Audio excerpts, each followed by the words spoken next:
दोस्तों, 8 मई 2026 की वो शाम जब पूरा पाकिस्तान ऑपरेशन सिंदूर की पहली बरसी के गम में डूबा था और उधर बंगाल में बीजेपी की ऐतिहासिक जीत का जश्न अभी थमा भी नहीं था।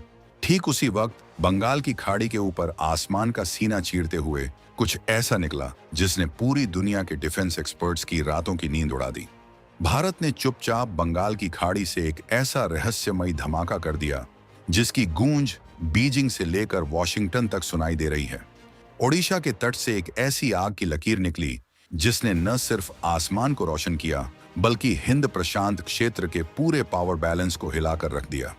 ये महज एक मिसाइल टेस्ट था या फिर भारत ने दुनिया के सामने अपनी उस सबसे घातक ताकत का प्रदर्शन कर दिया है जिसका नाम लेने भर से दुश्मन के पसीने छूट जाते हैं। क्या ये भारत की वो बहुप्रतीक्षित अग्नि 6 मिसाइल थी जो हजारों किलोमीटर दूर बैठे दुश्मन को पलक झपकते ही मिट्टी में मिला सकती है, या फिर भारत ने वो हाइपरसोनिक टेक्नोलॉजी हासिल कर ली है जिसे ट्रैक करना दुनिया के किसी भी रडार के बस की बात नहीं। अभी तक इस पूरे मिशन पर दिल्ली के गलियारों में एकदम सन्नाटा है, लेकिन यह सन्नाटा ही सबसे बड़ा सस्पेंस पैदा कर रहा है। सोशल मीडिया पर वायरल हो रहे वीडियो और चश्मदीदों के दावों ने इस वक्त आग लगा रखी है। बंगाल की खाड़ी के ऊपर उस शाम आखिर क्या हुआ था? क्या भारत ने वाकई में अग्नि 6 का सफल परीक्षण कर लिया है, या फिर ये कोई ऐसी गुप्त मिसाइल है जिसे दुनिया के सामने लाने का अभी सही वक्त नहीं आया है? आखिर क्यों 3500 किलोमीटर के उस समंदर को पूरी तरह सील कर दिया गया था? ये कोई छोटी मोटी हलचल नहीं है, ये 2026 के उस ताकतवर भारत का ट्रेलर है जिसे देखकर आज अमेरिका और चीन जैसे देश भी माथा खुजला रहे हैं कि आखिर भारत के पिटारे में और कितने राज दफन हैं। ओडिशा के चांदीपुर और अब्दुल कलाम द्वीप, जिसे पहले व्हीलर आइलैंड कहा जाता था, वहां से जब ये मिसाइल छूटी तो नजारा देखने लायक था। ओडिशा, पश्चिम बंगाल और यहां तक कि पड़ोसी देश बांग्लादेश के लोगों ने भी अपनी आंखों से उस चमकदार धुएं के गुब्बार को देखा। ये कोई साधारण मिसाइल का धुआं नहीं था। एक्सपर्ट्स का कहना है कि जिस तरह से ये रोशनी आसमान में एक खास पैटर्न यानी आयरिस पाथ बना रही थी, वो साफ इशारा था कि ये बहुत ही ऊंची एनर्जी वाला और रणनीतिक प्रक्षेप पथ यानी स्ट्रेटेजिक ट्रेजेक्टरी वाला लॉन्च था। वीडियो क्लिप्स में देखा जा सकता है कि ये मिसाइल हवा में बहुत ही खतरनाक तरीके से पैंतरेबाजी यानी मैन्यूवरिंग कर रही थी।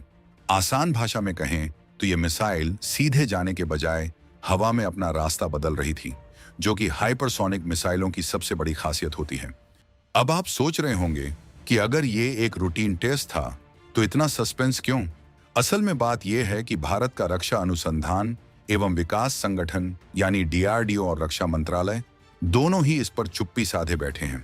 आमतौर पर जब भी कोई बड़ा टेस्ट होता है तो ऑफिशियल बयान आते हैं, बधाइयां दी जाती हैं, लेकिन इस बार की खामोश चीख चीख कर कह रही है कि कुछ बहुत बड़ा हुआ है।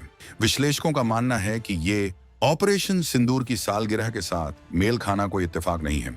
ये एक सोची समझी रणनीति के तहत दिया गया एक ऐसा कड़ा संदेश है जिसे समझने वाले समझ चुके हैं।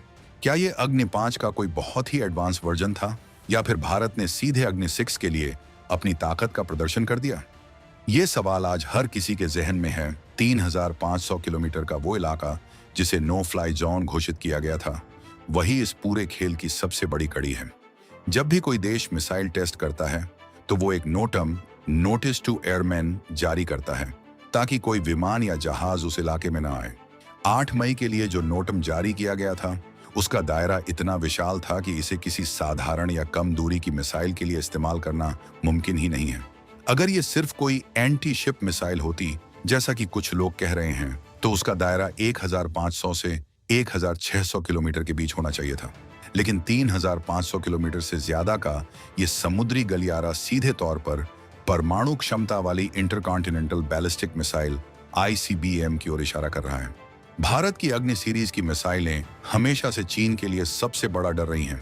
अब अगर ये अग्नि 6 है तो इसकी रेंज 8000 से 10000 किलोमीटर तक हो सकती है, यानी भारत अपने घर में बैठे बैठे दुनिया के किसी भी कोने में स्ट्राइक कर सकता है। लेकिन इस बार जो सबसे रोमांचक बात सामने आ रही है वो है हाइपरसोनिक ग्लाइड व्हीकल का कनेक्शन। हाइपरसोनिक का मतलब होता है आवाज की रफ्तार से कम 5 गुना ज्यादा तेज, यानी मैक 5 से अधिक की स्पीड। जब कोई मिसाइल इस रफ्तार पर चलती है और साथ ही हवा में अपना रास्ता भी बदल सकती है तो दुनिया का कोई भी मिसाइल डिफेंस सिस्टम उसे रोक नहीं सकता। वीडियो में जो एटमॉस्फेरिक ग्लो यानी वायुमंडलीय चमक देखी गई, वो अक्सर तभी दिखती है जब कोई चीज हाइपरसोनिक स्पीड पर हमारे वातावरण में दोबारा एंट्री करती है। इस लॉन्च साइट का इतिहास भी गवाह है कि यहां से जब भी कुछ उड़ता है वो इतिहास बदल देता है। अब्दुल कलाम द्वीप भारत के रणनीतिक हथियारों का मुख्य केंद्र रहा है। यहां से अग्नि 1 से लेकर अग्नि 5 तक के सारे सफल परीक्षण हुए हैं। लेकिन इस बार की गोपनीयता ने अंतर्राष्ट्रीय जांच एजेंसियों को भी हक्का बक्का कर दिया है। इस्लामाबाद और बीजिंग में बैठे रणनीतिकार शायद आज अपनी फाइलों में ये ढूंढ रहे होंगे कि भारत ने कौन सा नया खिलौना तैयार कर लिया है। भारत आमतौर पर इस तरह के हाई प्रोफाइल टेस्ट को बिना किसी जियोपॉलिटिकल मैसेज के नहीं करता। बंगाल की खाड़ी के ऊपर वो जो रोशनी थी वो सिर्फ आग नहीं थी, वो भारत के दुश्मनों के लिए एक चेतावनी थी कि अब खेल बदल चुका है। रक्षा विशेषज्ञों का कहना है कि ये टेस्ट सिर्फ एक टेक्निकल ट्रायल नहीं था, बल्कि ये डिटरेंस एम्बिग्यूटी यानी निवारक अस्पष्टता को बढ़ाने का एक तरीका था। दुश्मन को ये पता होना चाहिए कि आपके पास ताकत है, लेकिन उसे ये कभी पता नहीं चलना चाहिए कि वो ताकत कितनी बड़ी और कितनी खतरनाक है। भारत ने पूरी दुनिया की नजरों के सामने ये लॉन्च किया। लोग वीडियो बनाते रहे, फोटो खींचते रहे, लेकिन सरकार ने एक शब्द नहीं बोला। यही तो असली मास्टर स्ट्रोक है। आप दिखा भी रहे हैं और बता भी नहीं रहे हैं। इससे चीन और पाकिस्तान जैसे देशों के मन में जो खौफ पैदा होता है वो किसी भी युद्ध को जीतने के लिए काफी है। जरा सोचिए, अगर ये मिसाइल वाकई में अग्नि 6 है और इसमें MIRV multiple independently targetable re entry vehicle technology लगी है, तो इसका क्या मतलब होगा? सरल भाषा में समझें तो ये एक ऐसी मिसाइल है जो अंतरिक्ष में जाने के बाद एक साथ कई बम छोड़ सकती है और हर बम अलग अलग शहरों को निशाना बना सकता है। यानी एक मिसाइल और पूरा दुश्मन देश साफ। और अगर इसमें हाइपरसोनिक स्पीड जुड़ जाए तो फिर तो बस भगवान ही मालिक है। भारत ने जिस तरह से इस परीक्षण को अंजाम दिया वो दिखाता है कि हम अब डिफेंस के मामले में किसी पर निर्भर नहीं हैं। ये पूरी तरह से मेड इन इंडिया पावर का जलवा है।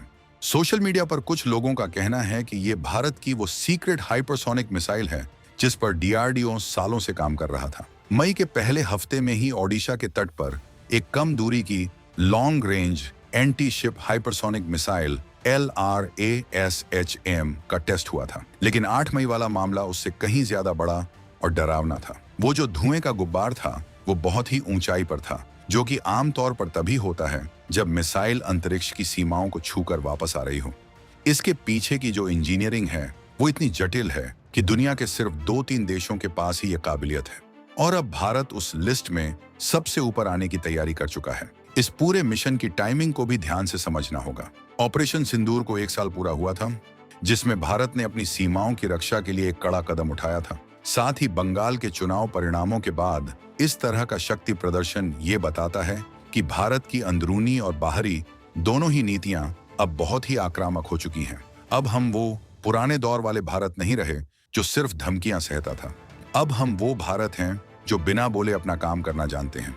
2026 का ये नया भारत अपनी सुरक्षा के लिए किसी भी हद तक जाने को तैयार है और बंगाल की खाड़ी का ये रहस्यमयी धमाका उसी की पहली किस्त है। चीन के जासूसी जहाज अक्सर हिंद महासागर में मंडराते रहते हैं ताकि भारत के मिसाइल टेस्ट का डेटा चुरा सकें। लेकिन सूत्रों की माने तो इस बार भारत ने उन्हें ऐसा गच्चा दिया कि उनके रडार भी समझ नहीं पाए कि आखिर हुआ क्या। जब तक उनके सैटेलाइट एक्टिव होते, मिसाइल अपना काम करके गायब हो चुकी थी। ये न सिर्फ मिसाइल की ताकत है बल्कि भारत के इलेक्ट्रॉनिक वॉरफेयर की भी जीत है। हमने पूरी दुनिया को दिखाया कि हमारे पास ऐसी तकनीक है जिसे आप देख तो सकते हैं लेकिन समझ नहीं सकते। ये मिसाइल विज्ञान और कूटनीति का एक ऐसा संगम है जिसे देखकर बड़े बड़े देशों के पसीने छूट रहे हैं। अब सवाल ये उठता है कि आगे क्या? क्या भारत जल्द ही अग्नि 6 का आधिकारिक तौर पर ऐलान करेगा या फिर ये मिसाइल हमेशा के लिए एक रहस्य ही बनी रहेगी? रक्षा गलियारों में चर्चा है कि भारत अपनी नो फर्स्ट यूज पॉलिसी पर तो कायम है, लेकिन सेकंड स्ट्राइक यानी अगर कोई हम पर हमला करे तो उसे ऐसा जवाब मिले कि उसकी 7 पीढ़ियां याद रखें। उस क्षमता को हम कई गुना बढ़ा चुके हैं। ये मिसाइल उसी सेकंड स्ट्राइक का एक अहम हिस्सा हो सकती है। ये भारत के उस संकल्प का प्रतीक है जिसमें हम शांति तो चाहते हैं लेकिन अपनी शर्तों पर। जितने भी डिफेंस लवर हैं उनके लिए ये खबर किसी दिवाली से कम नहीं है। भारत ने बिना किसी ढोल नगाड़े के वो कर दिखाया है, जिसके लिए अमेरिका और रूस जैसे देश अरबों डॉलर पानी की तरह बहा रहे हैं। बंगाल की खाड़ी के ऊपर जो प्रक्षेप वक्र देखा गया, वो भविष्य के युद्धों की एक झलक है। अब युद्ध सिर्फ जमीन पर नहीं, बल्कि अंतरिक्ष और हाइपरसोनिक स्पीड पर लड़े जाएंगे, और भारत ने अपनी तैयारी पूरी कर ली है। ये जो आग की लकीर थी, ये भारत के विकास और शक्ति की वो उड़ान है जिसे अब कोई रोक नहीं सकता।